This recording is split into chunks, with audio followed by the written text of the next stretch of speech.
Andy and Taylor, I think, thanks for everyone for being here. I know they appreciate it. We're all happy to be here. Thanks to Mr. and Mrs. Prasick for the evening. And just so we're clear, if anyone has any confusion about what I'm going to say, Chris and John, you can look to them for answers. They have cue cards for the audience, not for me. We got this. It's basically solving your crickets, okay? And actually, yeah, I have some cue cards. But yeah, so I'm glad to be here. I think everyone is. It's going to be a beautiful weekend. I'm honored to be here. I was really excited when Andy asked me to be his best man. I was, in awe.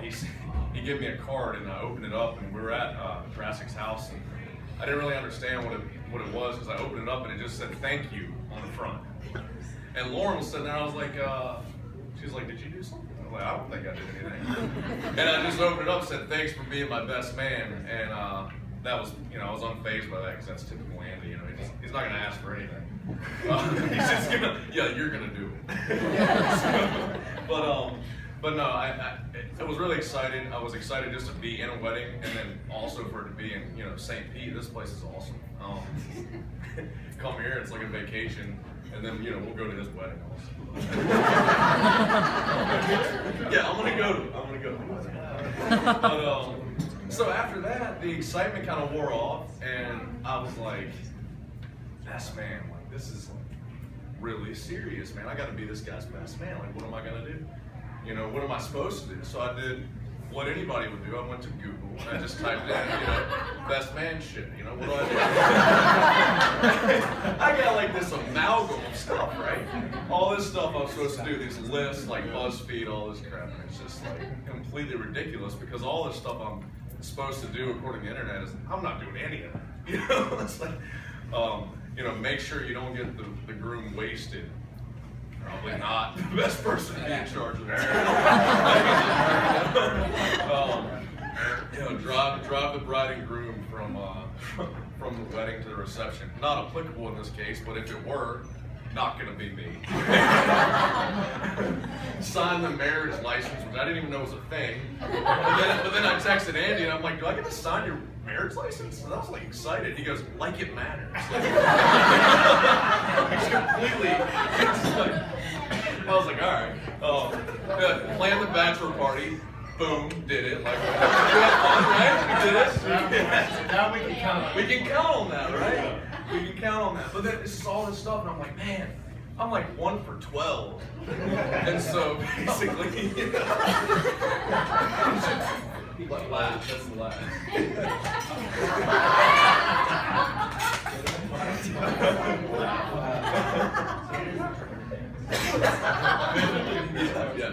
Yeah. But so anyway, so basically I was like, yeah, I'm like 1 for 12, and Andy's terrible at decision making. But anyway, I'm the best man. I'm here. I'm giving this speech. You guys have to listen to it, and I am going to get to the toast, not the roast.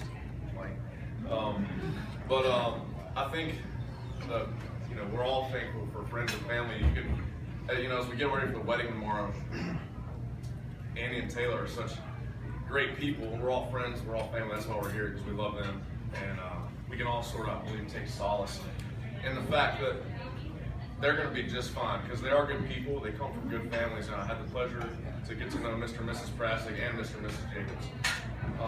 They've taken me in without any question, which is, cheers to them. Both of them, because we know that's a terror show. Yeah, poor them, but they do it anyway.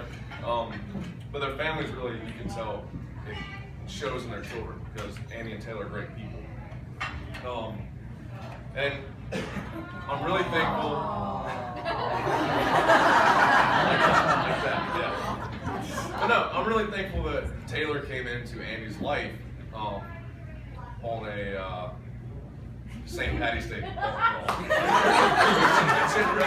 Okay? Yeah. That's a clap. So I heard about the infamous bar crawl and how they met, and I was really, in my mind, that's very typical of you, Andy. Didn't know Taylor at the time. The first time I met Taylor, was a call from Andy on a Thursday when he's supposed to come to my house for a lake weekend on a Friday. And he says, hey man, I'm gonna bring my girlfriend to your house this weekend, your parents' house. And so I was like, all right, well that sucks because I don't like really want to meet anyone new this weekend or hang out. Taylor, you can appreciate that. You know you'd be the same. Like, yeah, she knows. I didn't really want to go either. I didn't want to go either. And so, doesn't ask, like very typical of Andy. I'm like, oh, I'll see you tomorrow. Bring in my girlfriend. Click. So he shows up, and it was like love at first sight for me, man. With Taylor, I love that girl because, and I'll tell you why. And Mr. Prasick spoke to that earlier. As soon as they got there, I'm sitting on a bench. Andy goes to sit down next to me, and I go to get up, and I'm like, hey Taylor, you can sit here next to Andy. And she goes, I've been in the car with him for 3.5 hours. That is enough. And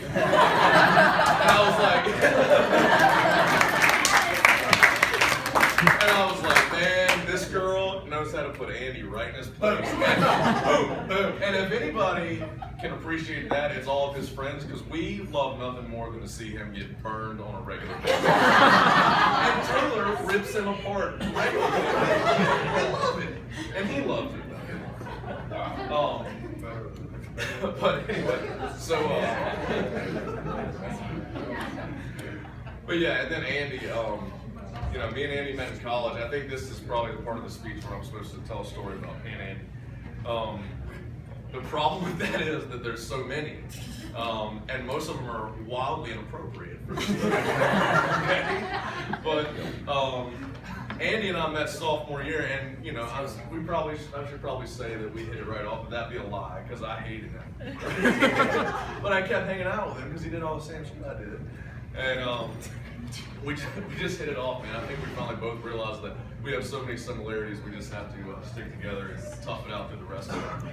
But because Andy's the guy.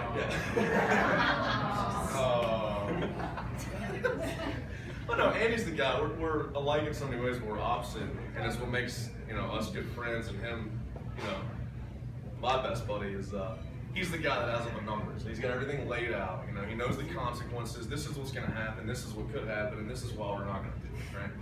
And he knows going in, like, this is how it's going to be. And I'm the guy, like, my decision making is like, could I go to jail? And if I do, how long would I be there?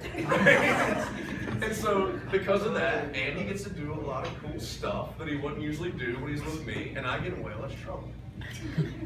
And so, You're not allowed to hang out with me anymore. right, it goes good, man. Taylor. Take it. Yeah. But anyway, I'm really happy that Taylor and Andy are getting married, and I'm happy that they're going to be able to spend their lives with each other. And I'm thankful that they get to spend their lives with each other because I love Andy, and I always want my friends to be happy and have someone in their life that they cherish. And I care a lot about Taylor, and I know that she's going to bring that to him and him to her. So if everyone, if you are able, could please stand. We'll raise a glass to Andy and Taylor.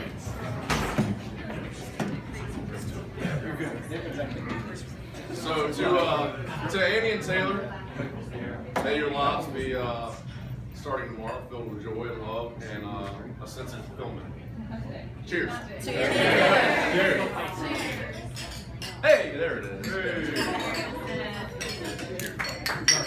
Yep, let's do it. There we go. Let's do it. Let's do it.